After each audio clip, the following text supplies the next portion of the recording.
La Iglesia Católica es la que Cristo fundó, la secta la quieren destruir. ¿Y tú qué haces? ¿Por qué no me das Muy buenas una noches, ¿cómo mano? están? Bienvenidos a un episodio más de Rescatando la Fe. Aquí les habla Javier Gómez desde Asunción, Paraguay. Y estamos hoy en compañía de una persona muy importante, un invitado muy especial. Él es doctor en ciencias jurídicas, profesor de Derecho Público Eclesiástico, especializado en un tema que es la religión católica en la Constitución Argentina. Esa fue la tesis de este señor que se llama Eduardo Rubén Penisi. Bienvenido, doctor Así Penisi, es. ¿cómo está? ¿Qué tal, Javier? ¿Cómo estás? Buenas noches. Muy buenas noches, muy buenas noches. Doctor, un placer y un honor tenerlo en nuestro canal, en nuestra página. La gente se va a ir sumando a la transmisión seguramente, pero esto queda grabado para que todo el mundo lo vea después. No es algo que va a desaparecer al terminar la grabación. Esto queda en la página. Lo vamos a Claro. publicar también en YouTube. Y bueno, damos la bienvenida a todas las personas que quieran escuchar, que quieran ver, que se interesen por esta entrevista que vamos a tener con este señor doctor. Eh, ¿Podría contarnos un poquito brevemente de quién es usted, doctora? Ya sé que di una breve introducción, pero si quiere enriquecer un poquito más lo que yo acabo de decir sobre, Sí, bueno, yo sobre soy, sí, cómo no, un pequeño raconto de mi vida. sí, Soy profesor universitario desde el año 1984, ya hace 36 años, y 24 años concretamente fui profesor de Derecho Público Eclesiástico, materia que prácticamente ya no existe en la universidad, pero que se hace necesario para la cultura católica seguir estudiándola. No puede quedar en el olvido, no puede desaparecer, no puede desaparecer.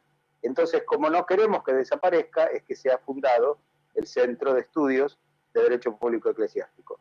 Te decía, tengo 36 años de docencia universitaria en la Universidad Católica Argentina, en la Universidad Nacional de Lomas de Zamora, en la Universidad Abierta Interamericana. He escrito 4 libros sobre estos temas y bueno, acá estoy trabajando, siguiendo la huella, ¿no? De otros que me precedieron. Yo no fundo nada, yo sigo el camino, ¿no? seguimos el camino de ayudar, de servir en la iglesia también. ¿Es usted una Así es. persona, usted es un cristiano católico Sí, convencido, con señor. una fe firme, Sí, señor. convencida? Lo digo porque su tesis ya me dice todo. La tesis que usted hizo, Me pinta de cuerpo entero. sí, ya está. O sea, su tesis es, escuchen lo que es la tesis de este señor. La religión católica, o sea, la Iglesia Católica en la Constitución Argentina, ¿sería eso? Así es, Sí, así es. Concretamente fue la tesis sobre la intangibilidad, es decir, que no se puede tocar el artículo 2 de la Constitución, que dice que es el artículo que habla de la confesionalidad del Estado argentino, ¿no? Una confesionalidad que ha sido puesta en tela de juicio muchas veces, sí. porque el verbo que utiliza el artículo 2 no es el de manifestar una confesionalidad así abiertamente. Habla de sostenimiento. Entonces tenemos autores que hablan de que el Estado argentino sostiene solo económicamente a la Iglesia, y otros dicen que el sostenimiento es moral, que es la teoría que yo sigo, que es la doctrina del doctor Vidal Campos, profesor nuestro en nuestra juventud. Y bueno, y primero la tesis se basa en que ese artículo marca la confesionalidad del Estado. Y luego la segunda parte es que ese artículo no puede derogarse, es intangible, porque forma parte de la historia argentina. Si nosotros quitamos el artículo 2 de la Constitución Argentina, estamos cambiando la historia al país. porque la historia argentina es una historia católica. Sin embargo, mucha gente hoy en día quiere menospreciar, hacer de menos, tirar a la basura todo lo que es ¿Sí? la cultura católica cristiana, porque eso hay que tener bien en claro, la cultura que nos da la iglesia, la cultura que heredamos de nuestros padres, como solemos decir, es cristiana y Así es. y es católica, porque los cristianos somos católicos, bueno, aunque muchos se separaron de la iglesia. Sí, sí. Sí.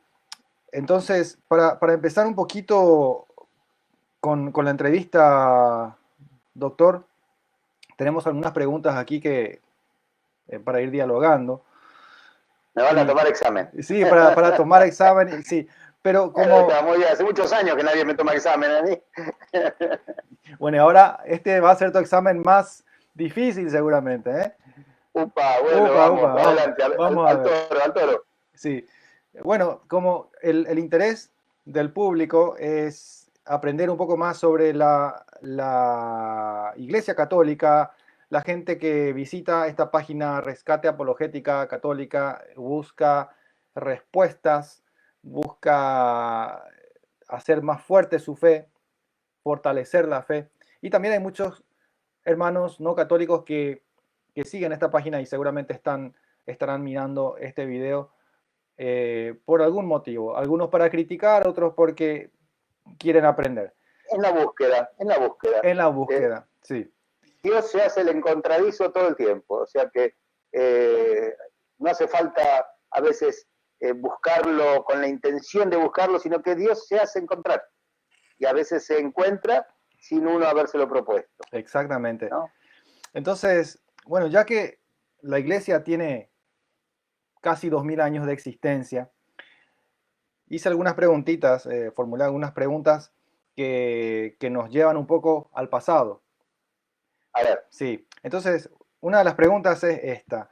¿Cuál era la situación religiosa y social en Palestina allá en la época de Jesús y los apóstoles?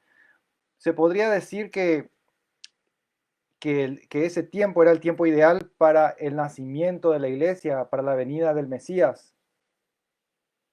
Bueno, nosotros no podemos juzgar y determinar si ese fue o no fue el tiempo exacto o el más conveniente. ¿Por qué? Primero porque no somos, no tenemos capacidad para hacerlo, pero si ocurrió y nació como un acto de voluntad de Dios, tenemos que estar en la certeza de que fue el mejor momento, porque así lo decidió Dios. Date una idea de que el nacimiento de Jesús, la encarnación del Verbo, el nacimiento, después la vida pública de Jesús, fue todo un acto de voluntad divina. Eso se hizo porque Dios quiso. No fue una cosa que decidió el pueblo de Israel o un grupo de personas.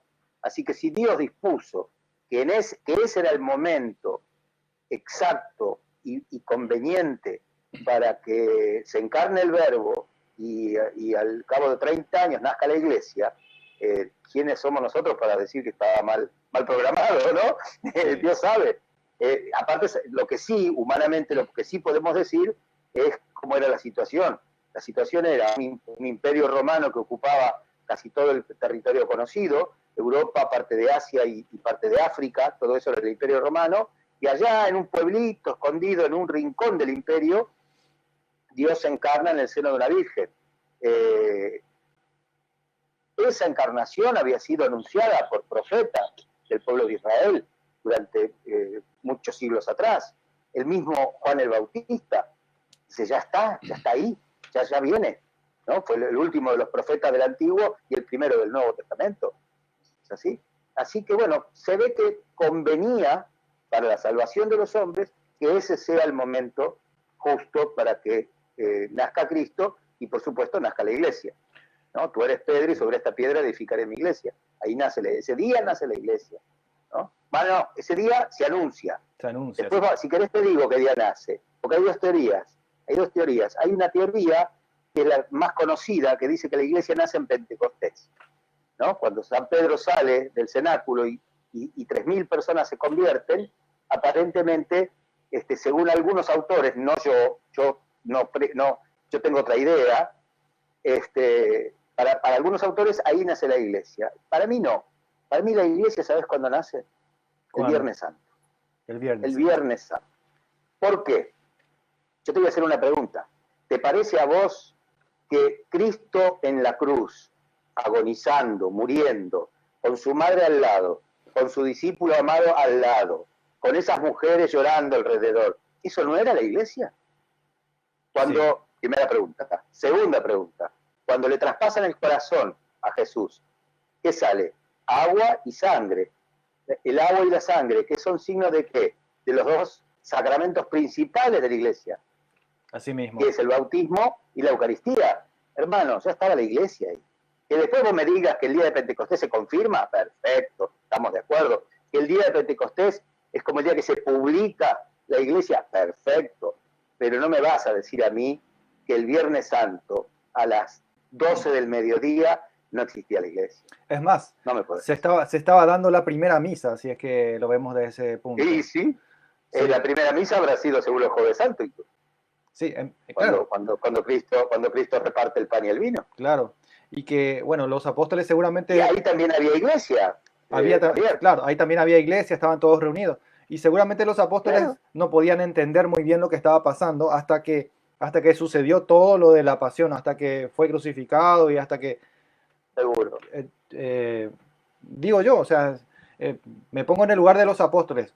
Yo no hubiera entendido bien lo que estaba pasando. Es más, Pedro quiere evitar que se lleven al Señor. Por eso es que pelea con... Claro, ¿por qué intenta pelear? Porque él todavía no estaba entendiendo lo que estaba pasando. No veía el plano sobrenatural de la cuestión. Claro. Veía solo el plano humano. Claro, se lo llevan preso.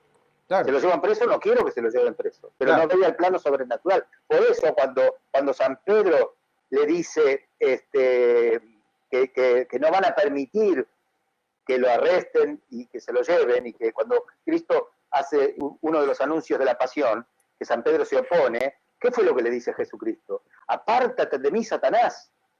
¿Por qué le dice Satanás a San Pedro? Pobre Pedro. Encima que tenía re buena onda, Pedro. ¿Pero por qué le dice apártate, Satanás? Porque lo estaba alejando de la misión. Claro. Además... ¿Y a quién le conviene? ¿Y a quién le conviene que Cristo no cumpla la misión? A Satanás. A Satanás, claro. A Satanás le conviene que Cristo... ¿Cómo cierra todo? Al demonio le conviene que Cristo no tenga iglesia. Obviamente. Y además, doctor, los judíos esperaban un Mesías que venga a liberarles de la opresión romana, de la opresión, de la opresión de los que los oprimen en la tierra. Los judíos esperaban... De la opresión política. De la opresión política. Claro, los judíos esperaban y siguen esperando un Mesías que venga a reinar acá en carne y hueso. ¿Sí? No se esperaban un reino celestial. Eso no se esperaba. O sea, ellos no esperaban la diferencia entre el domingo de Ramos y el viernes de Santo. El domingo de Ramos la gente lo recibe como a un rey. Hosana, al hijo de David, ¿viste? Es un rey el que llega. Y el Viernes Santo, cuando se dan cuenta de que él no iba a instituir un reinado político, crucifíquenlo. El mismo pueblo pidió la crucifixión. Claro. La gente gritaba, crucifíquenlo. Claro. Cuando Pilato le pregunta a la gente gritaba, crucifíquenlo. Quizá la misma gente que 4 días atrás, 5 días atrás, habían salido con palmas a victoriar al rey. Son esos misterios de la historia, ¿no? Sí. Y de la historia de la salvación. Esos misterios de la historia de la salvación. Y ese tema va perfectamente con lo que usted había explicado en una conferencia acerca de la confesionalidad del Estado. El Estado confesional. Sí. Porque, así como dijimos recién, los judíos no se esperaban un Mesías que viniese a ser crucificado o que no viniese. No, era un escándalo para ellos. Ellos no se esperaban un Mesías. Ellos no se esperaban un Mesías que no viniese a reinar en la tierra físicamente. Claro. Ellos no se esperaban eso. Sin embargo, Jesús es rey de reyes porque reina por encima de los reyes de la tierra. Eso, Así es. sí, Apocalipsis 5:19, lo que acabas de decir. sí. Sí, sí. Entonces, ¿qué significaría eso, doctor? Que Jesús reina, Él es rey. Siempre decimos, Jesús es, ¿cómo es? Cristo es rey, el rey de reyes. ¿Qué significaría eso entonces en ese contexto? Mira, en nuestra diplomatura, justamente hoy que hablabas de la diplomatura, nuestros cursos de Derecho Eclesiástico, dentro de las asignaturas o de los módulos que hablan del Estado y la Iglesia, uno de los primeros temas que se toca es la realeza social de Jesucristo. Jesucristo es rey. Jesucristo es rey. ¿Qué es eso? Es un dogma. Fíjate vos que es uno de los pocos dogmas que salen de los mismos labios de Jesucristo. Ojo, que el otro dogma que sale de la boca de Cristo es el de la Eucaristía. Yo soy el pan de la vida. Quien come de mi carne tendrá la vida eterna. Eso es un dogma que lo dice mismo Jesucristo. No lo descubre la Iglesia, sino que él solito lo dice. Él mismo lo dice. Sí. ¿Cuándo lo dice? Evangelio de San Juan, capítulo 19. Diálogo entre Jesús y Pilato. Pilato le dice, ¿entonces tú eres rey? Sí, yo soy rey. Ego sum rex. Y para eso he nacido y he venido al mundo. Y después, acá viene la polémica. Acá viene la polémica.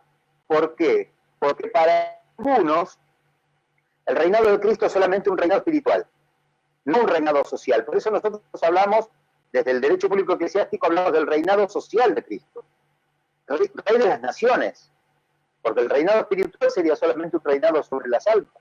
Ahora, los que dicen que el reinado de Cristo es un reinado solo espiritual, solo sobre las almas, se basan en que en la frase de Cristo, en el diálogo a Pilato, cuando le dice, yo soy rey, pero mi reino no es de este mundo. ¿Cómo no es de este mundo? Entonces no es un reinado social, es una cosa espiritual, en las nubes, en el cielo, Una cosa etérea. en la iglesia, en el alma. Entonces, acá tenemos un problema. Una cosa etérea. Acá tenemos un problema. Justamente, sí. Tenemos un problema. Por un lado, Cristo le dice, mi reino no es de este mundo. Pero por otro lado, en Mateo 26, Cristo, en la ascensión, ¿qué fue las últimas palabras de Jesucristo antes de ascender a los cielos? Dice esto y se va. ¿Qué le dice a los apóstoles? Todo está consumado. Poder, eso lo dice en la cruz. Eso lo dice en la cruz. Todo poder me ha sido todo poder me ha sido dado en el cielo y en la tierra. Sí. Todo poder me ha sido dado en el cielo y en la tierra. Y ustedes vayan y hagan que todos los pueblos sean mis discípulos, bautizándolos en el nombre del Padre, del Hijo y del Espíritu Santo, enseñándoles todo lo que yo les he mandado. Y yo estaré con ustedes hasta el fin de los tiempos. Punto final, y Cristo asciende. De todo esto que te acabo de decir como un loro, tomemos la primera frasecita. Todo poder me ha sido dado en el cielo y en la tierra. Y en la tierra. ¿Cómo no era que no era de este mundo? ¿Cómo tiene poder en la tierra? Entonces acá viene la polémica. Por un lado, Cristo te dice, es solamente rey espiritual, mi reino no es de este mundo, que sería solamente espiritual, y por otro lado dice que tiene poder sobre la tierra, sobre el mundo. Sí. ¿Cómo se comprende esto? ¿Sabes cómo se comprende? Con la cita del Apocalipsis que vos acabas de mencionar hace unos minutos. Cuando se aparece la imagen de Cristo en el Apocalipsis y dice que tiene, el apóstol Juan dice que tiene una faja en la cintura y le cae sobre el muslo que dice Rey de Reyes y Señor de los Señores, lo que te decía recién, sí. Apocalipsis capítulo 5, ahí está la resolución del problema. Cristo, su reino no es de este mundo, porque el reinado de Felipe de España, o de Guillermo de Holanda, o de Isabel de Inglaterra, no es de este mundo, no es un reinado así, pero tiene poder sobre la tierra, Mateo 26, tiene poder. Entonces, ¿cómo se entiende? Es Rey de Reyes. Los reyes de la tierra me deben obediencia. Mateo 28. Mateo 28, perdón. Sí. Mateo 28, versículo 18. 28, yo dije 26, ¿no? Sí, 26. Mateo 28, versículo 18. Sí. Bien. Entonces, todos los reyes de la tierra están sometidos a su jurisdicción. Por eso es rey de reyes y por eso hay un reinado social y político sobre toda la creación, ¿no? Sobre toda la tierra. Y por eso es tan importante que la iglesia sea visible, que sea Sí. una institución visible, organizada. Por eso es tan importante. La iglesia no puede ser una institución etérea, sin organización, que cada uno vaya y funde su propio changarro, como dicen en Centroamérica.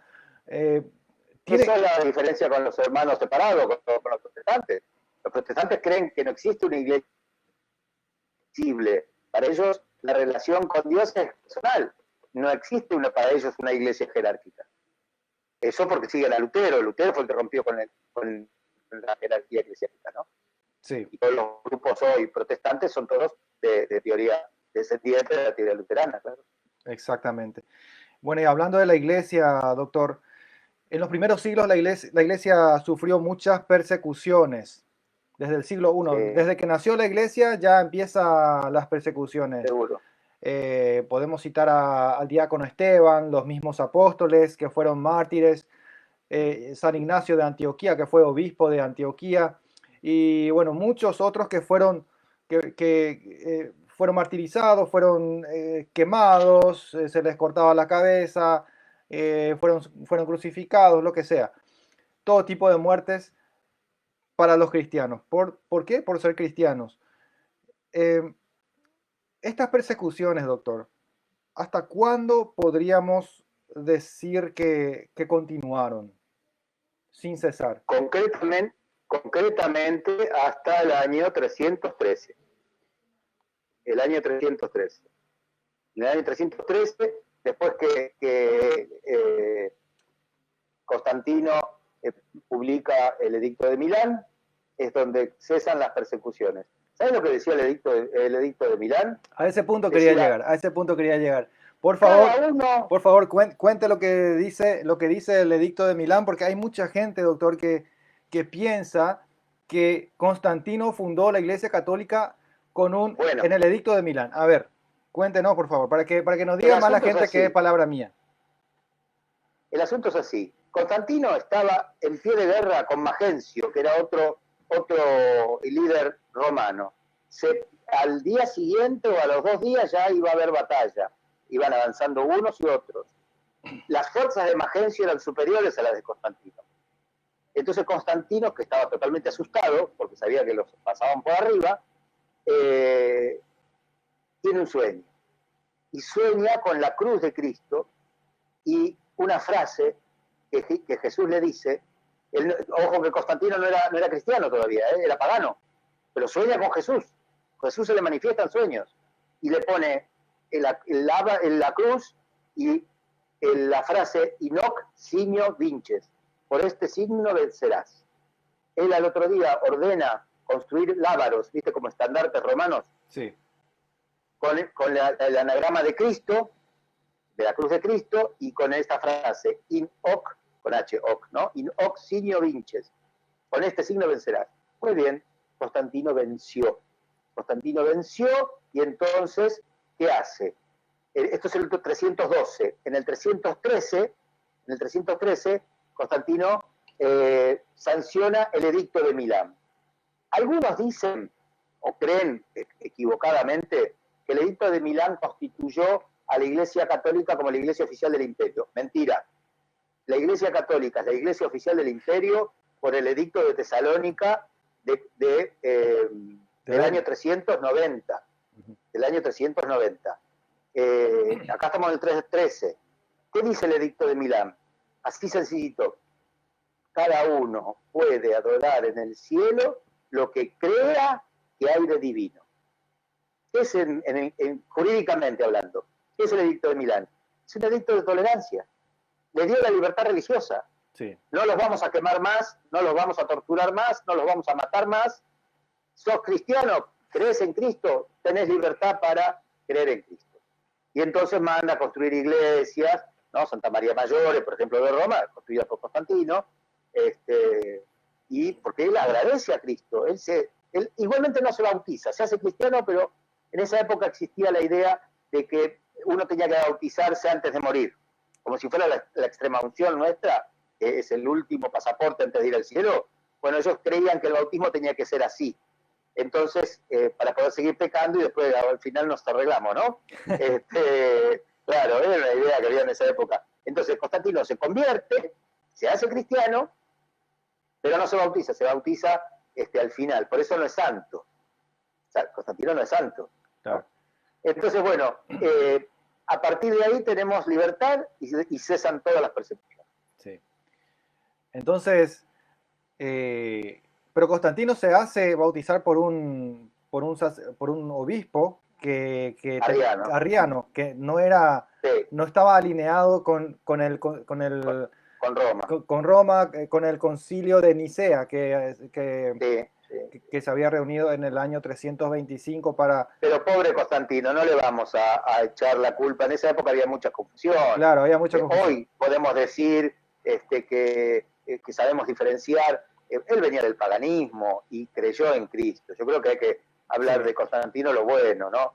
Qué sé yo. Después, bueno, sí, la verdad que eligió mal el obispo, porque era un hereje el obispo que lo bautizó. Pero bueno, terminó siendo hereje el obispo que lo bautizó, pero era su amigo personal además. Entonces, obviamente Constantino confiaba en su amigo, o sea, se hizo bautizar por este obispo porque era su amigo, más que por otra cosa.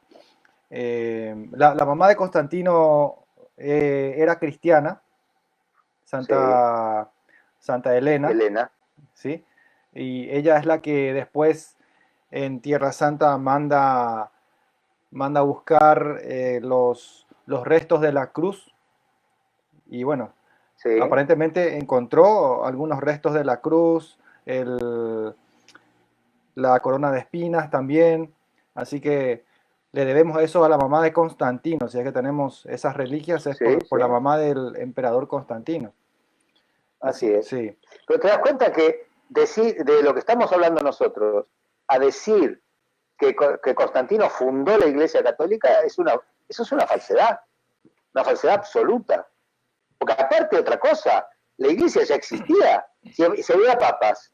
Los papas estaban desde San Pedro en adelante. Claro. Murió San Pedro, siguió Lino, y estamos hablando del año 30, y Constantino es del 300. O sea, Constantino nació 300 años después, actuó 300 años después, casi 300 de la fundación de la Iglesia.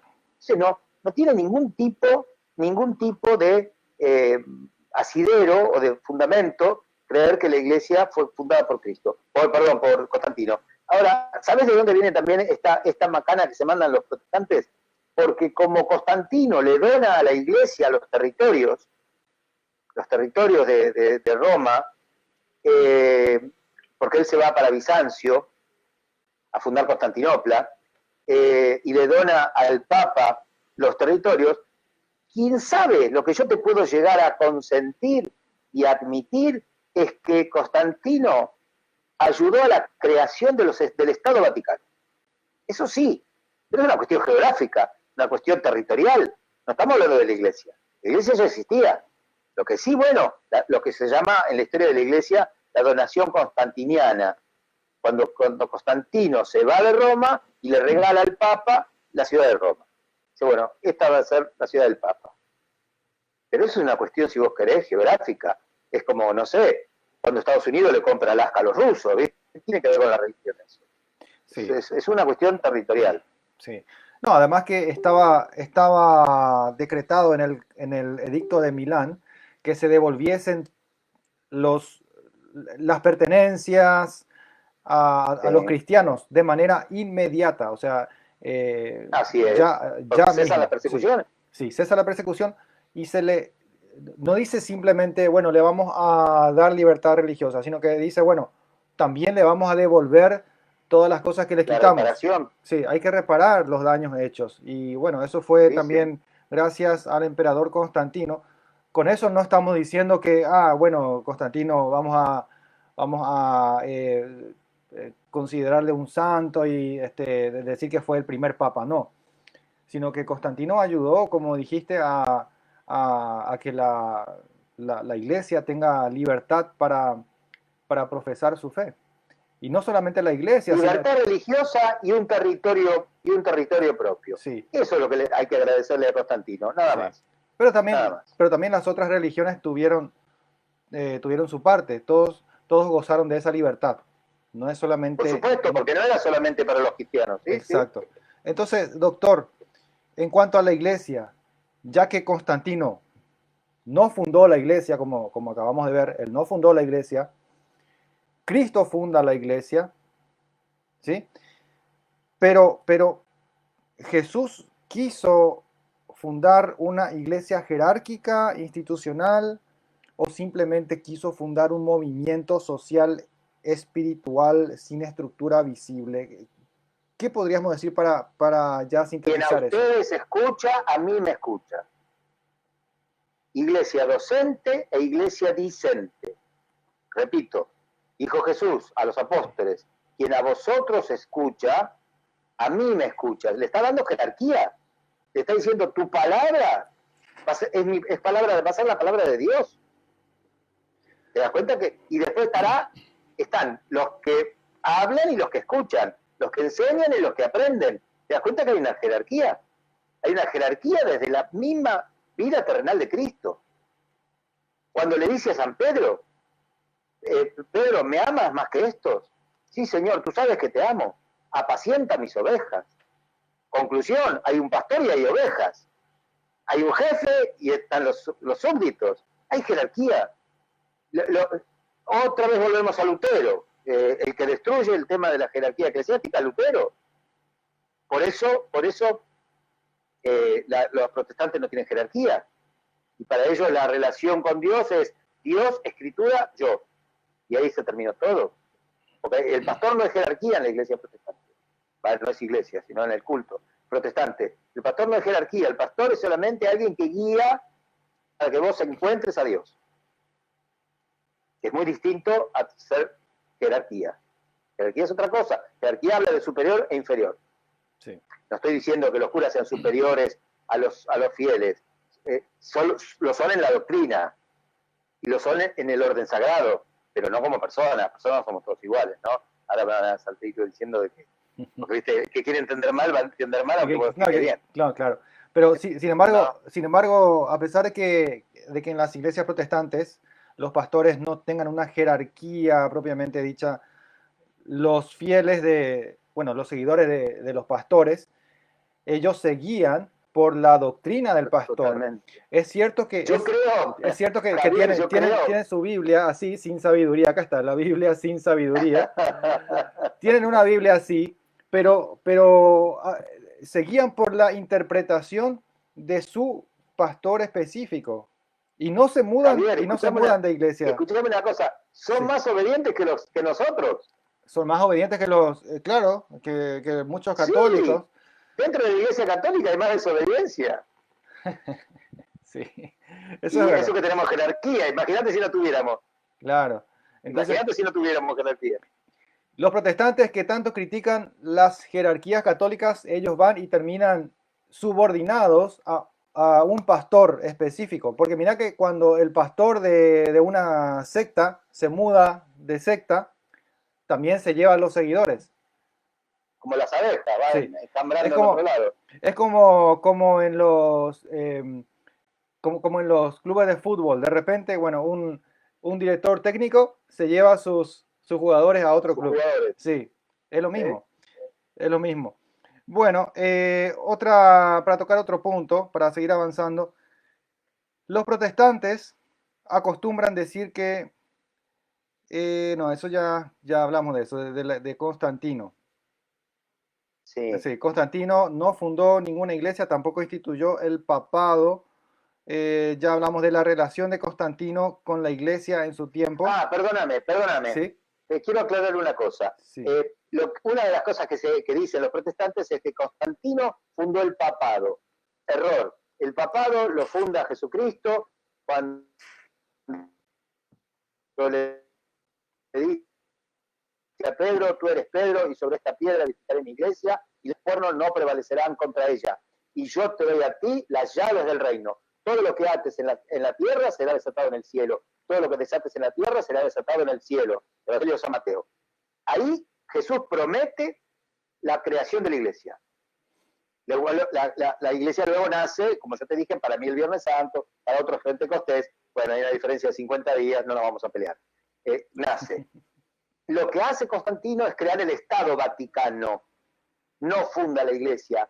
Quien sabe, al darle la tierra, ayuda a que se funde el Estado Vaticano, que son dos cosas distintas. Sí. Bueno, que es también lo que critican. Quería que quede bien clara esa idea. Sí, que es también algo que de repente critican sin darse cuenta los protestantes.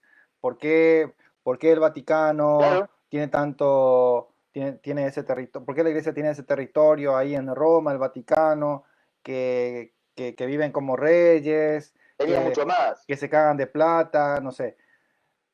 Bueno. Entonces, pero no se le va a dar el gusto a los hermanos separados nunca. Ellos siempre van a estar encontrando el punto para criticar, para protestar. Bien, avanzando entonces. Vamos al siglo XVI, doctor. Vamos. Sí, nos encontramos con la reforma protestante de Martín Lutero. Ya hablaste un poquito de Lutero. Algo ya fuimos hablando. Sí, algo ya. Sí. Pero ya en tiempos de la reforma, de la deforma, mejor dicho, de la deforma protestante de Martín Lutero, ¿por qué se dio esa rebeldía, esa protesta de Lutero? Yo creo, en mis cursos de historia de la iglesia, yo siempre, cuando comienzo a hablar de la reforma protestante, esto se estudia también en derecho político, así que es un tema que se estudia en las dos carreras, en las dos asignaturas, tanto en derecho político como en derecho eclesiástico. Para hablar de Lutero y su obra, hay que entrar primero a la personalidad de Lutero. Nunca vas a entender la obra de Lutero si no lees o no estudias la personalidad de Lutero. Lutero era una persona totalmente torturada psicológicamente. Todos sabemos que él se hace sacerdote por una promesa que le hace a Dios. En una oportunidad, él iba caminando por el campo, se desata una tormenta eléctrica terrible, se asustó tanto que se puso de rodillas en el piso, en la tierra, miró el cielo y dijo, si llego vivo a mi casa, porque caían rayos a diestra y siniestra, si llego vivo a mi casa me hago cura. Podría haber prometido, dejo de fumar, no como chocolate, no, me hago cura. Claro, el tipo llega a la casa vivo, y al otro día tenía que cumplir la promesa. Así que, y no le gustaba mucho la idea, pero bueno, se ve que le salió así. Lo que sí era obediente y no era traidor. Vos fíjate que cumplió, hasta ese momento al menos, cumplió la promesa y se hace cura. Nunca estuvo a gusto en la iglesia.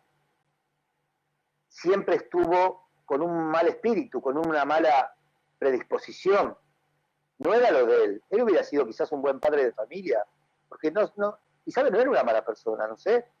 Yo no puedo juzgarlo en ese sentido, pero no estaba de acuerdo, no estaba conforme. Cuando, por unas cuestiones de la orden agustina donde él estaba, lo envían a Roma a unas cuestiones administrativas, el Papa León X había promulgado una bula que establecía que aquellas personas que den una limosna para la construcción del templo de San Pedro, de la iglesia de San Pedro, tenían indulgencia plenaria. Ahí empieza el famoso tema de la venta de las indulgencias. San Pedro, el Papa está vendiendo el perdón. Mentira. Es otra cosa esto. Pero quedó como leyenda negra. El Papa vende por plata, cambia dinero por perdón y por cielo. Mentira. Yo te tengo que explicar un poco, me voy a tomar quizás 2 minutos, para explicarte lo que es una indulgencia, y entonces así vas a comprender esta cuestión. Dale, que es una leyenda, la principal leyenda negra de los protestantes, en contra de la Iglesia Católica. Adelante. ¿Qué es una indulgencia? ¿Qué es una indulgencia? Cuando una persona peca, la persona tiene culpa y tiene pena. La culpa se borra con la... Te hago así con la mano porque es como un cuadro sinóptico. La culpa se borra con la confesión. Si vos te confesás y te morís confesado, sin volver a incurrir en pecado grave, ¿no? Te vas al cielo. Pero, además de la culpa, que se borra con el sacramento de la confesión, el bautizado también merece una pena que debe pagar. Acordate, por cada pecado hay una culpa y una pena. La culpa se borra con la confesión. La pena se puede pagar en esta vida o en la otra vida. En esta vida se paga con buenas obras, con sufrimientos ofrecidos o con indulgencias. Ahí vamos a entrar en tema. Y en la otra vida se paga con el purgatorio, cosa que Lutero niega. Como Lutero niega las indulgencias, niega el purgatorio. Pero bueno, eso es aparte. Sí. ¿Hasta ahí me seguís? Sí. ¿Hasta ahí me seguís? Te seguimos. Bueno, en esta vida yo puedo pagar por mis pecados, haciendo buenas obras. No sé, yo robé. Entonces, bueno, a partir de ahora, como pena, como penitencia por haber robado, no solamente devuelvo lo robado, que eso no es penitencia, eso es justicia, sino que también de mi propio bolsillo, de mi patrimonio, yo ayudo a los pobres, trato de hacer obras. O sufrimientos ofrecidos, las monjitas de clausura, renuncian a tener marido, renuncian a tener hijos, renuncian a andar por la calle, se ofrecen la vida entera rezando. Esos son sufrimientos ofrecidos. También te borra la pena por todos los pecados. O por la indulgencia. ¿Cómo se gana una indulgencia? ¿Qué es una indulgencia y cómo se gana? ¿Qué es? Es una de las formas que existen para pagar la pena por los pecados. ¿Cómo se gana una indulgencia? Se gana con 4 cosas. Confesión, comunión, oración por las intenciones del Papa. Esto lo puedes hacer dentro de una semana, es válido hacerlo en 8 días, excepto de esto. Confesión, comunión, oración por el Papa y una obra indulgenciada. Te aclaro que las obras indulgenciadas son más de 500. Pueden llegar a ser entre 500 y 1000. Te doy ejemplos. Besar un crucifijo el Viernes Santo tiene indulgencia plenaria. Rezar una oración en una tumba de un difunto el 2 de noviembre tiene indulgencia plenaria. Rezar 15 minutos frente al Santísimo tiene indulgencia plenaria. Rezar el rosario en familia tiene indulgencia plenaria. Pues fíjate, el 2 de agosto, el día de la Porciúncula, visitás una iglesia franciscana, tiene indulgencia plenaria. Entonces, suponte, vamos a hacerla sencilla, un Viernes Santo, vos besás la cruz, agarrás un crucifijo y lo besás la cruz, te confesás, comulgás, rezás por las intenciones del Santo Padre y se te abre las puertas, te llegás a morir ahí, o en esos días, se te abre la puerta del cielo y no pasás por el purgatorio porque has pagado plenariamente, o sea, plenamente, todos tus pecados. ¿Qué hizo León X? Dentro de las 1000 obras que había con indulgencia, agregó una más. El que pueda y tenga para dar una limosna, para ayudarnos a terminar la iglesia, le doy indulgencia plenaria.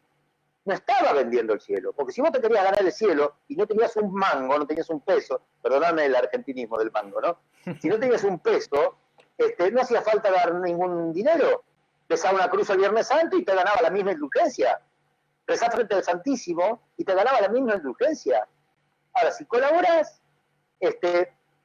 tenías un premio. Acá en Argentina pasó algo parecido, yo no sé si en Paraguay tienen noción de esto, pero acá pasó algo parecido, no por indulgencia ni nada parecido, pero pasó algo parecido con el santuario de San Nicolás de los Arroyos. Hay una ciudad donde se apareció la Virgen, bueno, eso está en estudio, ¿no? Que se apareció la Virgen y que la Virgen pidió la construcción de un templo. Los fieles, yo lo he visto con mis propios ojos, los fieles iban con bolsas de cemento al hombro, las ponían en la escalera para que se siga construyendo, llegaban los camiones de ladrillo donados por los fieles. Esa iglesia inmensa, se construyó con el aporte de la gente. Es parecido a lo que hacía León X, con la diferencia que acá no hubo bula y no hubo un obispo que dijo vengan y traigan. Esto nació de la gente misma, ¿no? Sí. Pero en el fondo, fácticamente, materialmente, es el mismo hecho, el mismo acto. Una iglesia que se levanta con el aporte de los fieles, punto. Pero ese mito de que la iglesia estaba vendiendo el perdón empezó con Martín Lutero. Es que él fue el que, cuando va a Roma y ve que la bula de León X llega a Alemania y empieza a decir que Roma estaba vendiendo el perdón. Y hay gente que compró el argumento y que lo repite aún hoy.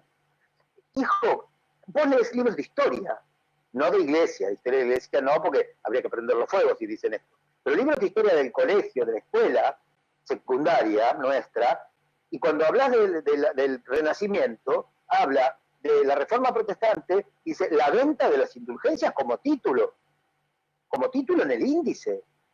Fíjate que está como instalado la cuestión. Sí, sí, sí.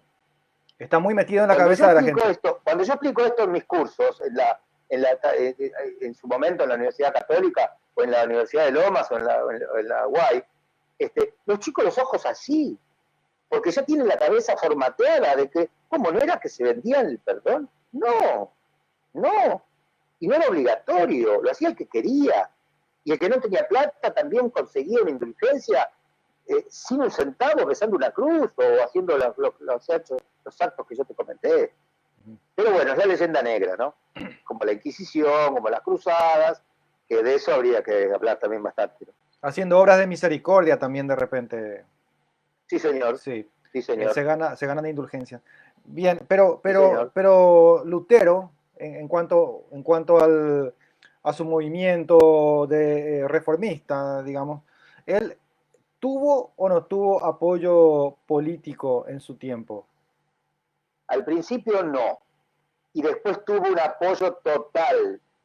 Es terrible lo que te voy a contar ahora. Adelante, adelante. Es una de las partes más tristes de la historia de la Iglesia. Es una de las partes más tristes. Cuando Lutero se rebela contra Roma, y los mismos príncipes alemanes lo quieren cazar, como cazar a un animal, para matarlo, Carlos V, antes de morir, dice: de lo único que me arrepiento es de no haber matado a Lutero. Porque Carlos V lo deja ir. Hasta le entrega un salvoconducto. Diciendo, bueno, andate del imperio. Eso sí, andate de mi imperio. Carlos V, ¿no? El padre de Felipe II. Y él se arrepiente de no haberlo encarcelado y haberlo justiciado por el desastre. Lutero provoca unas guerras de religión donde mueren miles de personas. Pero bueno, voy al punto de lo que vos me estás diciendo. Sí. Al principio nadie le daba mucha bolilla. Eran cuestiones dogmáticas, eran cuestiones doctrinarias. Pero después Lutero le dice a los príncipes alemanes: escucha esto, si ustedes se unen, el Papa lo excomulga a Lutero. Entonces, Lutero ya estaba excomulgado con la bula Ausculta Fili. Una vez excomulgado, le dice a los príncipes alemanes: si ustedes me siguen a mí, van a quedar excomulgados por Roma también. Pero a ustedes les convendría eso, porque si en sus territorios, príncipes, si en sus territorios el Papa a ustedes los excomulga, ustedes en sus territorios pueden confiscar todos los bienes que la Iglesia tiene. Porque ustedes ya no le deben ningún tipo de reconocimiento a la Iglesia Católica. Ustedes ya no pertenecen. Entonces se quedan con todo eso. Y vos sabés muy bien que en la Edad Media la Iglesia era propietaria de infinidad de recursos, de tierra, de viñedos, de campos, de producción. No era el territorio de la casa parroquial y la parroquia, como es hoy. La Iglesia tenía muchos bienes en esa época.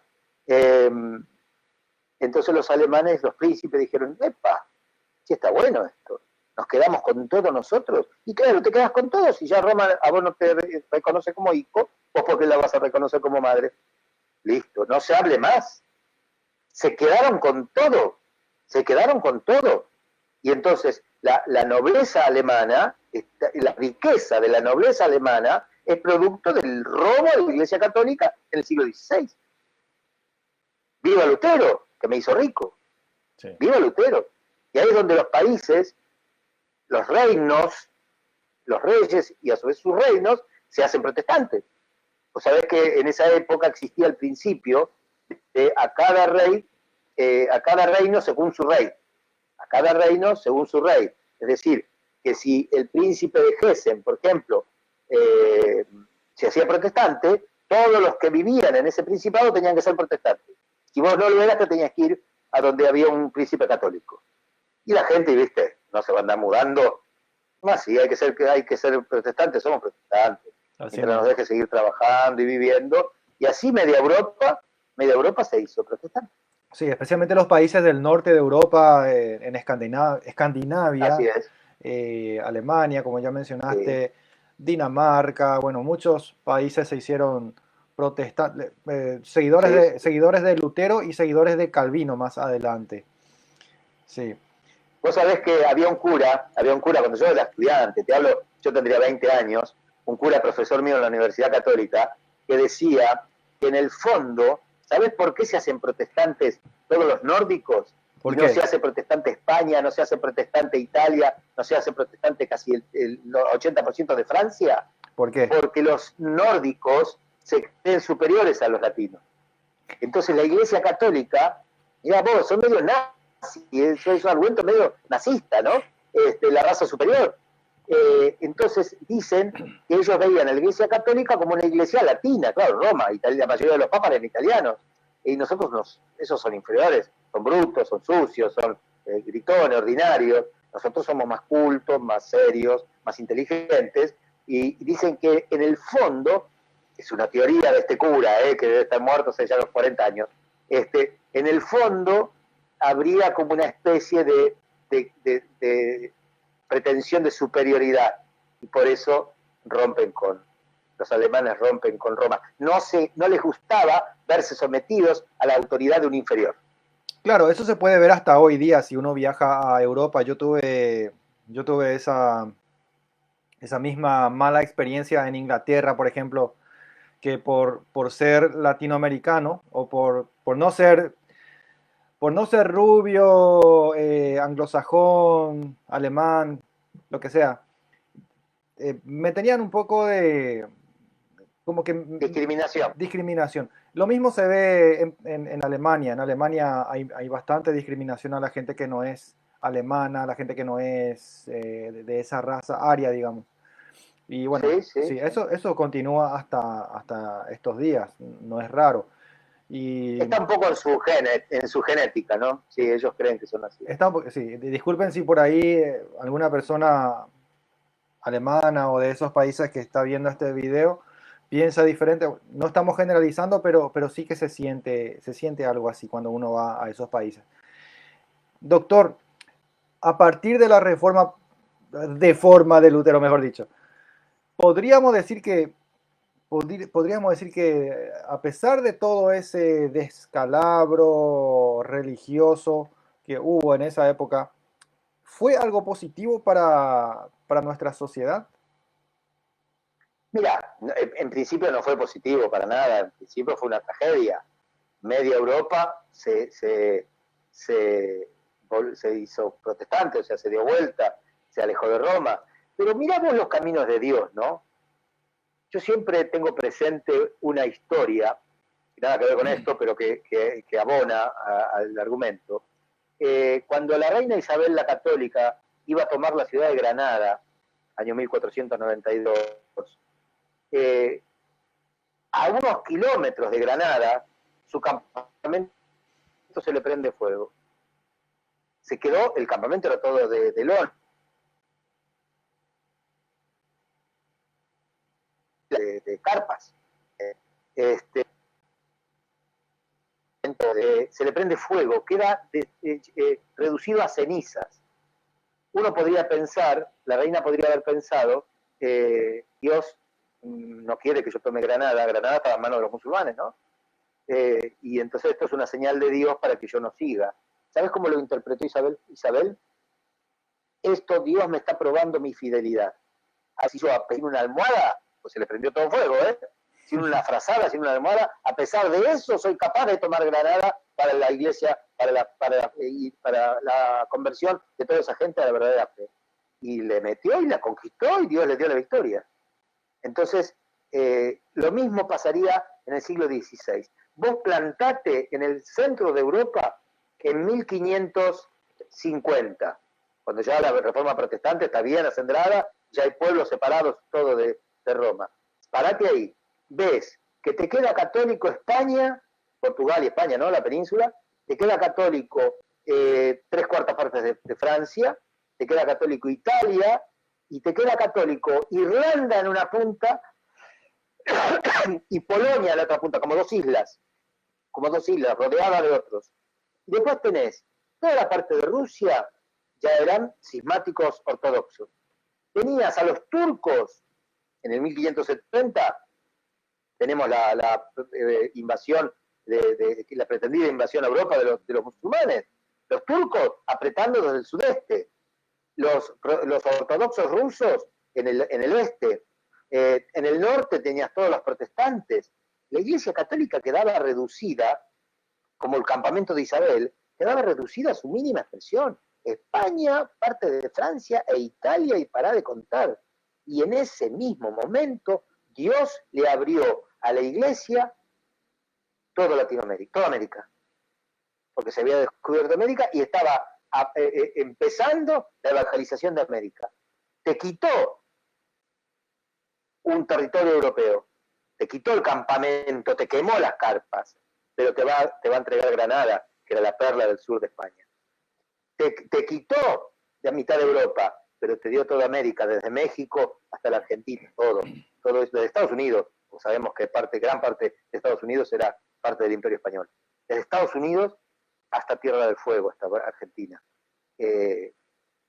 Voy a ser cursi con lo que voy a decir, pero Dios aprieta pero no ahorca. Sí. Parece que te quita, pero porque te está dando algo más grande. Así mismo. ¿No? Así mismo. Es la providencia de Dios, que eso sería un tema para que lo charles con un cura, no conmigo. Pero interesante, ¿eh? El tema de la providencia. Interesante. Que nosotros no lo entendemos, Javier, no lo entendemos. A veces decimos, ¿por qué Dios me puso en esta situación?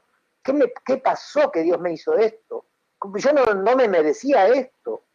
Y sin embargo, Dios te lo ha quitado porque o no te convenía, o capaz te convenía, pero te estaba por dar algo mejor, más grande. Así mismo. Tenemos una pregunta de una persona que está viendo el programa. Dice, ¿cree usted que la reforma de Lutero pueda ser una excusa para romper su promesa ante Dios y así dejar el sacerdocio? Y es posible, de hecho se casa. Sí. De hecho se casa, se casa, no sé si se casa, se fue a vivir en concubinato con Catalina Bora, que era una ex monja. Sí. ¿No? Era una forma así, en el fondo era una forma de justificar su propia desviación. Es decir, creo una nueva religión o una nueva iglesia que se ajuste a mis debilidades, cosa de que yo ahí me blanqueo. Yo ya no soy un rebelde, sino que ahí soy legal. Claro. Está bien, sí, el argumento es interesante, ¿eh? Felicítelo al oyente, al participante. Sí. Se llama Marcelo Sosa, nos está viendo desde Miami. Él es fraile, sí, él es fraile franciscano, entonces un saludo para Marcelo. Muy bien. Mira, doctor, un tema que siempre la gente, especialmente los hermanos separados, les encanta tocar este tema como si fuera que de eso dependa su salvación. La Inquisición en la Edad Media. La Iglesia Católica mató a millones de personas, y si fuera por la Iglesia Católica seguiríamos pagando por nuestra salvación en las indulgencias. Bueno, eso ya hablamos, pero la Inquisición, ¿qué podemos decir de ese tema? La Inquisición. Porque... Mira, te voy a decir una cosa que seguramente nadie te dijo nunca. A ver. Y que no has leído muy a menudo. El sistema, y de eso te lo digo como abogado, el sistema judicial medieval era muy poner normas procesales. ¿Qué hizo la Inquisición? Poner normas, castiga un delito. ¿Cómo se castiga un delito? Normas procesales. Eso fue un avance. Aparte, ¿dónde está la leyenda negra? Vos sabés que la Inquisición católica tenía prohibido el derramamiento de sangre. En la época era admitida la tortura como método de confesión, lo hacía la Iglesia, lo hacía el Estado, lo hacía todo el mundo, pero era un método. Es más, había gente que confesaba, no hablo de la Inquisición, hablo de cualquier delito que lo reprimía el Estado, había gente que confesaba y decía, no, pero hay que torturarlo un poquito. porque la confesión bajo tortura es segura. ¿Viste? Era esa mentalidad de la época. Hoy es una locura decir eso, pero Claro. hay que ubicarse en la época que estamos hablando. Estamos hablando de 1200, 1300, ¿no es así? Entonces, fue un avance desde lo procesal. No admitía derramamiento de sangre. La gente confunde la Inquisición católica con la Inquisición protestante. Cuando vos abrís, no sé, YouTube, suponte, o Google, y ponés Inquisición, ponés imágenes, y te sale, por ejemplo, la Virgen de Hierro. ¿Qué es la Virgen de Hierro? Es como un sarcófago que se abre así, que vos metían al pobre tipo adentro, y la tapa tenía todas las agujas, como si fueran puñales, que cuando la cerraban, el tipo quedaba como un colador, lleno de agujeros. Esa Virgen de Hierro está en el Museo de la Inquisición de Ámsterdam, Inquisición protestante. Derramaba sangre.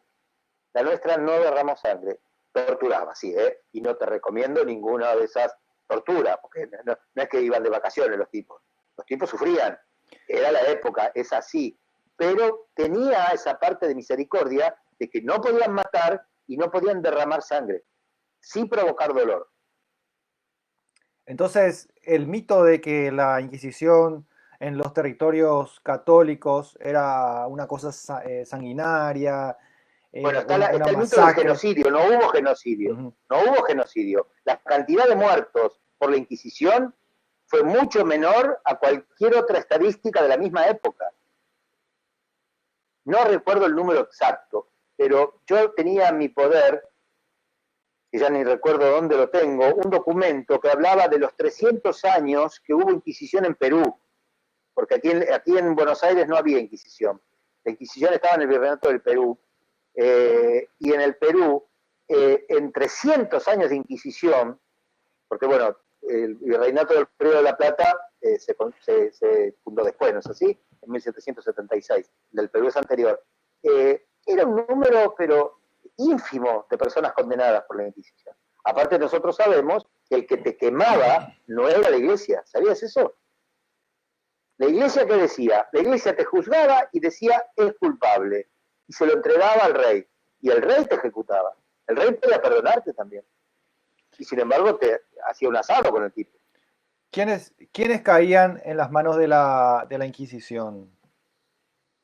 Bueno, ahí hay otro error que se difunde, porque dicen que a los judíos los agarraba la Inquisición, a los moros los agarraba la Inquisición. Mentira, la Inquisición era contra los herejes, y para ser hereje hay que ser bautizado. Es decir, que el hereje es un católico, bautizado, cristiano al menos, bautizado. Esos son los que pueden caer en herejía. ¿Qué es una herejía? Es la negación contumaz de un dogma. Yo digo, la Virgen no es virgen, o la hostia no es el cuerpo de Cristo. Eso es una herejía. Estoy negando un dogma.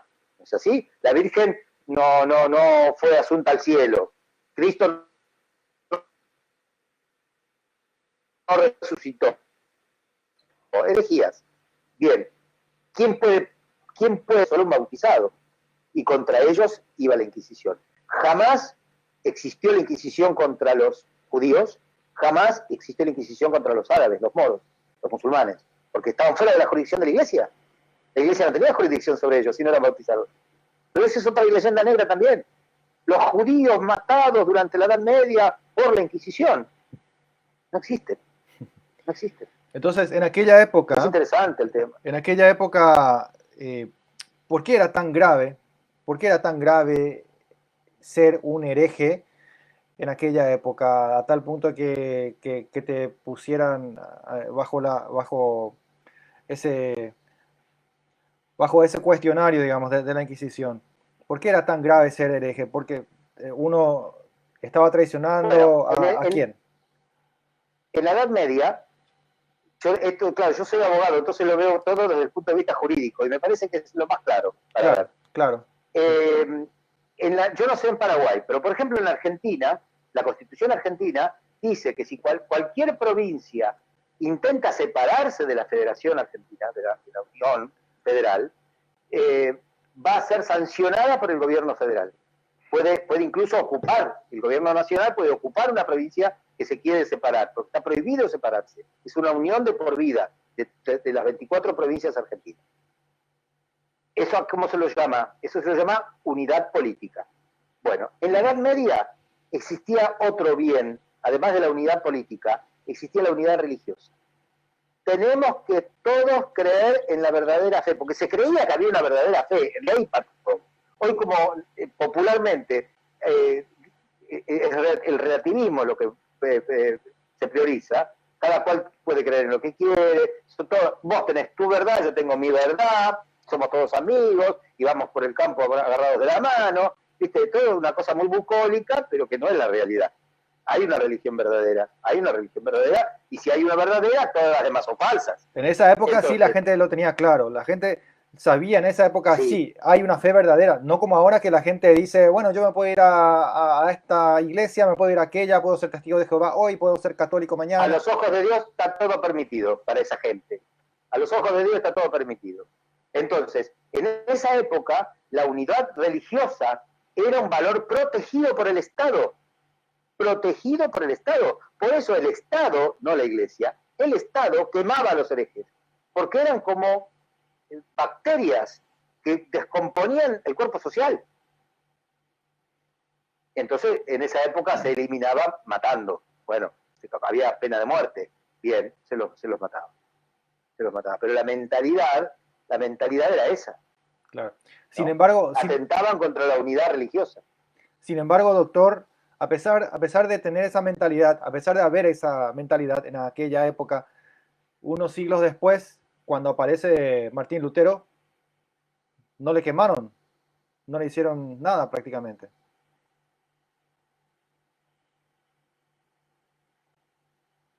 Se cortó y no te entendí nada, quedaste quedaste duro Sí. y no salió la voz. Sí, ¿me estás escuchando ahora? Ahora sí. Bueno, lo que te decía es que en aquella época de la Edad Media, siglo XII, siglo XIII, ¿sí? A pesar de existir esa mentalidad de ajusticiar a los herejes de esa manera tan estricta, un tiempito después, cuando viene Martín Lutero, no le hicieron nada.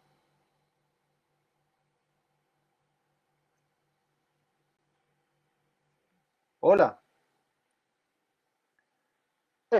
Habla despacio, a ver, porque no, como que se va cortando toda la frase y no puedo unir los pedazos, no entiendo. Ya. Doctor. ¿Me escuchás? Sí, te escucho. A ver, en aquella época de la Edad Media había esa costumbre por ley de llevar a la Inquisición a los que renegaban de la fe, a los herejes, ¿cierto? ¿No? Bueno, se corta, me parece que es un problema de señal, de Wi-Fi. Un problema, sí. Sí. A ver, sí. un momentito. ¿Vos tenés el Wi-Fi ahí?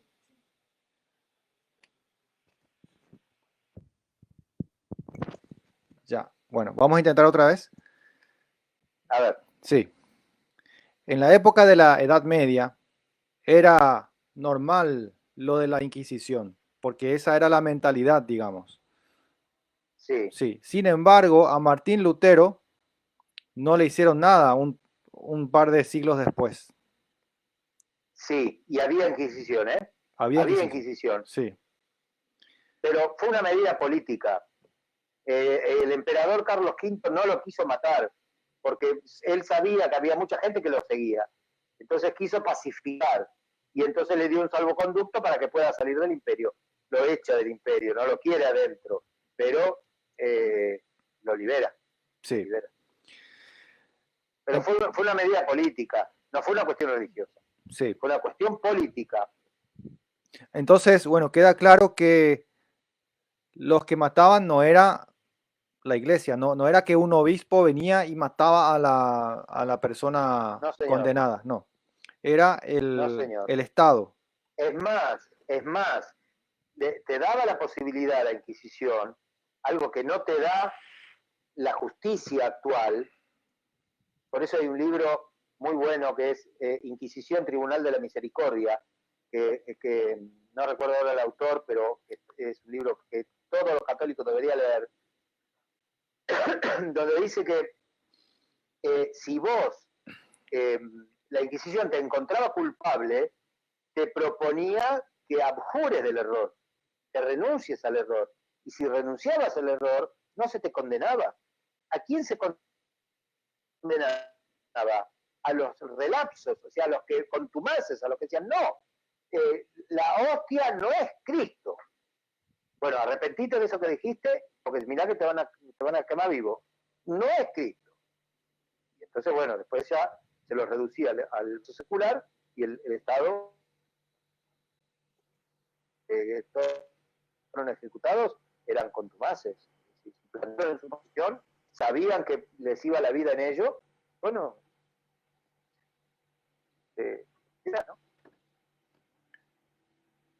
Sí, se está cortando, se está cortando. Hola. Sí. Se está, Sí, te escucho. sí, sale un poco cortado. Pero tenemos una última pregunta y ya vamos cerrando, doctor. Ya viendo toda esa situación, podemos ver que a partir de Martín Lutero, a partir de la reforma de Lutero, de ese tiempo para acá, hubo un incremento en el relativismo moral, en el relativismo religioso en la sociedad, un desprecio, si se quiere decir también, un desprecio contra todo lo que es religión, contra todo lo que es sagrado, a tal punto que la gente hoy día dice, Jesús no es religión, Jesús es relación, Dios no quiere, Dios no tiene religión. Bueno, podríamos sintetizar cómo llegamos a esta situación ahora en el siglo XXI, cómo afectó todo esto a nuestra sociedad. Nosotros hoy, nuestra sociedad actual, es producto de cuatro quiebras. De cuatro quiebras. La primera, el Renacimiento, siglo XV. La segunda, la Reforma Protestante, siglo XVI. La tercera, la Revolución Francesa, siglo XVIII. Y la cuarta, la Revolución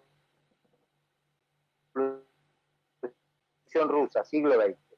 Hoy la sociedad moderna es producto de esas cuatro quiebras. Y así estamos. ¿Puedes relativismos, repetir, por favor? Subjetivismos. Sí. Doctor, ¿puedes repetir, por favor, porque se cortó la voz?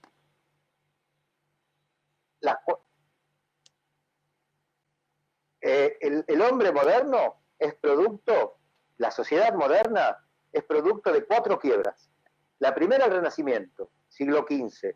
La segunda, la Reforma Protestante, siglo XVI. La tercera, la Revolución Francesa, siglo XVIII. Y la cuarta, la Revolución Rusa, siglo XX. El hombre de hoy, individualista, subjetivista, relativista, indiferente a cualquier idea religiosa, es producto de esa demolición. ¿Qué había antes del Renacimiento? Existía la cristiandad, que era esa confederación de naciones bajo una misma fe, la unidad religiosa de la que hablábamos antes, la cristiandad. Esa cristiandad se cortó, se quebró en cuatro partes, con cuatro acontecimientos que son los que te nombré. Y nosotros somos herederos de esa quiebra. Nosotros somos herederos de esa quiebra. Por eso el padre Alfredo Sáenz, muy sabio, ya muy anciano y muy sabio, todavía está entre nosotros, por supuesto, habla de que dos cosas dice respecto a esto. Primero, que hay que fundar islotes de cristiandad, islotes. O sea, el mar invadió todo, el tsunami se comió todo, pero quedan como islas a flote. Y que esos islotes son pequeños grupos, como el tuyo, como el mío, el tuyo de apologética, el mío que es el Centro de Estudios de Derecho Eclesiástico, son islotes de cristiandad, donde todavía hay cuatro tipos que están flotando, que no los tragó el mar. Es una isla chiquita con 10 tipos ahí arriba haciendo su labor. Y la otra cosa que dice el padre Sáenz es que el bastión de la cristiandad es la familia. Hay esperanza mientras haya familia. Por eso Satanás ataca a la familia. Por eso Satanás, porque sabe que es el último bastión. Es el último bastión de la cristiandad. El día que, si llegaría a desaparecer la familia cristiana, ahí entonces ya está todo perdido. Sí. Ahí ya el mar se tragó todo. Claro, de hecho, la iglesia es la primera defensora, la primera promotora de la familia. Y sí, a pesar de que mucha gente dice, no, la iglesia prohíbe el matrimonio, la iglesia, de todo, dicen de todo. Pero bueno, hay tantas cosas más de qué hablar. Por ejemplo, la importancia de la religión en la confesión de un Estado. Por qué es bueno que un Estado sea confesional? ¿Por qué es bueno que nuestras leyes se rijan por la fe? Bueno, eso va más de la mano con el dogma de que Cristo es Rey, ¿sí? Como ya habíamos hablado en pero otro ahí principio. tenemos que estudiar a Santo Tomás de Aquino, hijo. Sí, ahí tenemos que estudiar a Santo Tomás de Aquino. Sí, se lo estudia siempre por la mitad en este tema. A Santo Tomás de Aquino se lo estudia hasta en las escuelas católicas, pero se estudia la mitad. ¿Y cuál es la mitad que se estudia? La finalidad del Estado es el bien común. El bien común. ¿Quién lo dijo? Santo Tomás de Aquino. ¿Está bien? Sí, está bien, pero es la mitad. Porque el bien común del que se habla popularmente es el bien común temporal. Que vos puedas tomarte ese matecito tranquilo en tu casa, que tengas electricidad, que tengas un buen wifi, que yo tenga a mis hijos estudiando, que yo tenga a mi familia sana y mantenida, y bien común temporal. Pero Santo Tomás no dijo solo eso. Santo Tomás dijo que también existía un bien común espiritual, y eso es que también es función del Estado, que el Estado tiene que proveer a la salvación de las almas, ayudando a la Iglesia en la tarea de la conversión y de la salvación. Y si no ayuda, al menos que no ponga palos en la rueda, al menos que el Estado no obstaculice la obra de la Iglesia. Mirá lo que dice, aunque sea, no me jodas, aunque sea, no me perjudiques. Si no me querés ayudar, no me ayudes, pero al menos no estorbes. Esa parte de la idea del bien común de Tomás de Aquino no se estudia casi en ningún lado, porque no vende en este mundo moderno eso. Es mejor hablar de que vos tenés mate y que yo tengo, qué sé yo, electricidad. Eso vende, eso estamos todos de acuerdo. Doctor, ¿en qué afecta entonces que la iglesia se vaya dividiendo, que se funden nuevas sectas, nuevas iglesias? ¿En qué afecta eso a la sociedad? Y la divide. Ese bien que veían tan claramente los medievales, que era la unidad religiosa, ese bien es el primero que se perjudica y desaparece, Una ciudad dividida, esto es el Antiguo Testamento, cae. Las ciudades divididas caen. Si la ciudad se divide, es destruida. Y lo que quiere el demonio es dividir. ¿Cómo va a querer unidad religiosa? Unidad religiosa sería, para el demonio sería una tortura. Una catástrofe. Sería una calamidad. Sí. Una catástrofe, claro. Doctor, quiero darte un poco de tiempo para que puedas contar un poco sobre la diplomatura ¿cómo era? A ver. De Derecho Público Eclesiástico. De Derecho Público Eclesiástico, sí, acá tengo el papel. Sí, porque, bueno, te confieso, yo estoy muy interesado en hacer ese curso que dura, si no me equivoco, 4 meses. Son clases virtuales, son clases a distancia. Tiene un costo bastante bajo, muy accesible a todos prácticamente. La idea no es hacernos ricos con esto, ya te habrás dado cuenta. Sí. La idea no es hacernos ricos, la idea es hacer apostolado, ¿no? Exactamente. Bien. ¿Podés hablarnos un poquitito de la diplomatura en Derecho Público Eclesiástico que están ofreciendo en el Centro de Estudios de Derecho Público Eclesiástico Cardenal Pie de Buenos Aires, sería? ¿Puede ser? Sí, de Buenos Aires. Bien, el asunto es así, la diplomatura son 3 años. y cada año tiene 2 cuatrimestres, ¿no es así? De marzo a julio y de agosto a noviembre. La diplomatura son 3 años, por lo tanto son 6 módulos. 6 módulos. Tenemos de los 6 módulos, 2 módulos de historia. El primero es el módulo de historia. Después el segundo módulo es un módulo de historia del derecho eclesiástico en la República Argentina. Después tenemos la parte dogmática, que es un módulo, claro, fue pensado quizás mucho para la Argentina. Resulta que ahora tenemos más alumnos extranjeros que argentinos, pues tenemos alumnos de Estados Unidos, de Paraguay, de Ecuador, de España, de México, de Colombia. Es impresionante. Capaz el segundo módulo lo vamos a tener que cambiar un poquito y que sea así más internacional, ¿no es así? Sobrepasó nuestras expectativas. Después tenemos otro módulo sobre la Iglesia y el Estado y sus relaciones entre la Iglesia y el Estado. Luego tenemos otro módulo de libertad religiosa. Tema bravo, bravo, bravo. Libertad religiosa. Tenemos otro módulo sobre Estado confesional. Ese es el último, el quinto. El último de los que se enseña. Porque el sexto, que es el último de toda la diplomatura, es la tesis con la que los alumnos se reciben de diplomados en Derecho Eclesiástico. Ya. Esa tesis, el tema lo elige el alumno. Ya viene 3 años estudiando, se puede decir. El tema lo elige, pero tiene que tener relación con el Estado confesional. Vos hablá de lo que vos quieras, investigá de lo que vos quieras, escribí sobre lo que vos quieras, pero siempre en el ámbito de la confesionalidad del Estado. Y ahí te recibí de diplomado en Derecho Público Eclesiástico.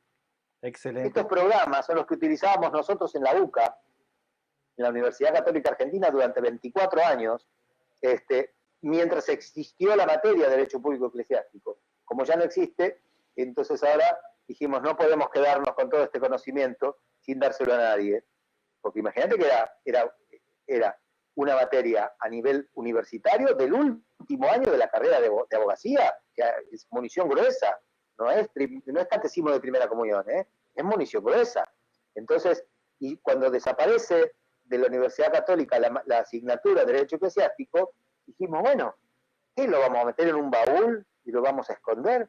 Esto tiene que seguir difundiéndose y la gente tiene que aprenderlo. Bueno, y ahí fundamos el Centro de Estudios y acá estamos. Entonces, ¿esta diplomatura dura cuánto tiempo otra vez? Y serían 6 cuatrimestres, serían 3 años. 3 años. Son 6 módulos en 3 años. ¿Y cómo puede la gente acceder a información para inscribirse, los que están interesados? Bueno, en Facebook tenemos el grupo y la página.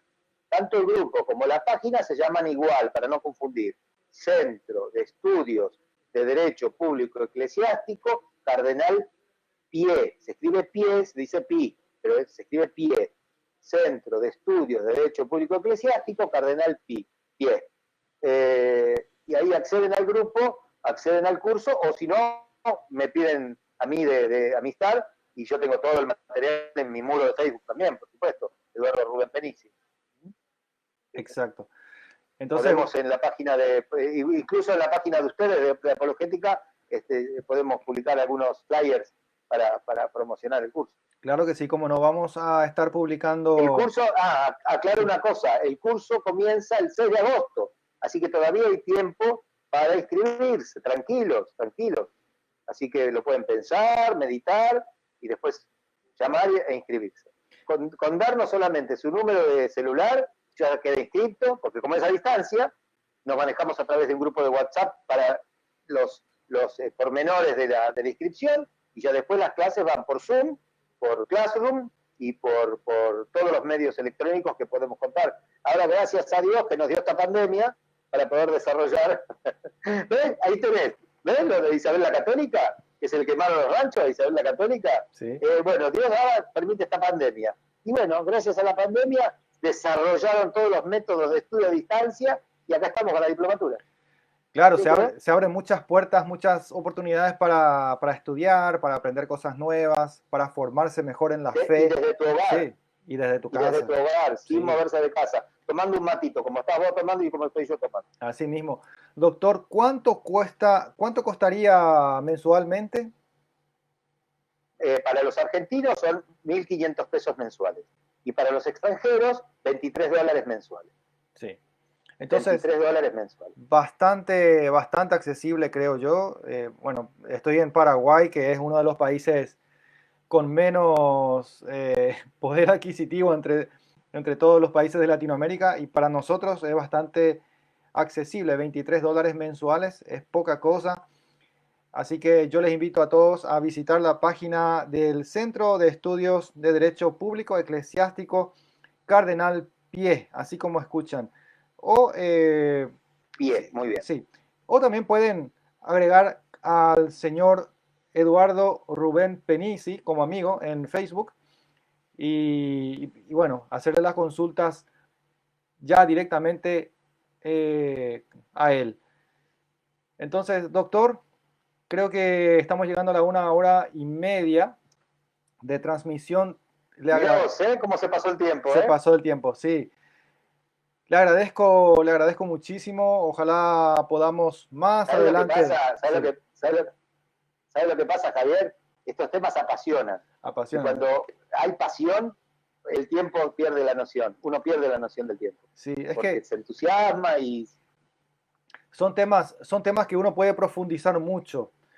Y bueno, lo que hicimos hoy es hablar un poquito de cada cosa, saltar de siglo I al siglo XVI, ir un poquito para atrás de nuevo, llegar al siglo XX, siglo XXI, para que puedan ver un poco.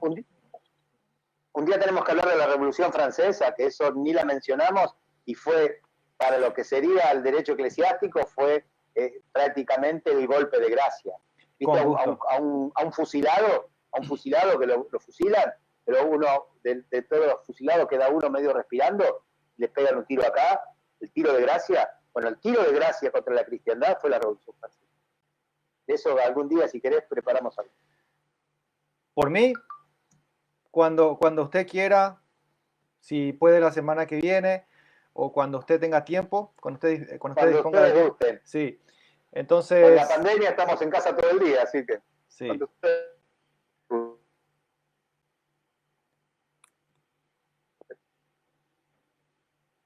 Perfecto. Hola, creo que se va cortando la transmisión nuevamente. Bueno, agradecemos a todos los que nos estuvieron siguiendo, los que nos están haciendo preguntitas. Ahí disculpen que no podamos responder todas las preguntas, pero ya vamos a estar encontrándonos de nuevo con el doctor Eduardo Rubén Penisi.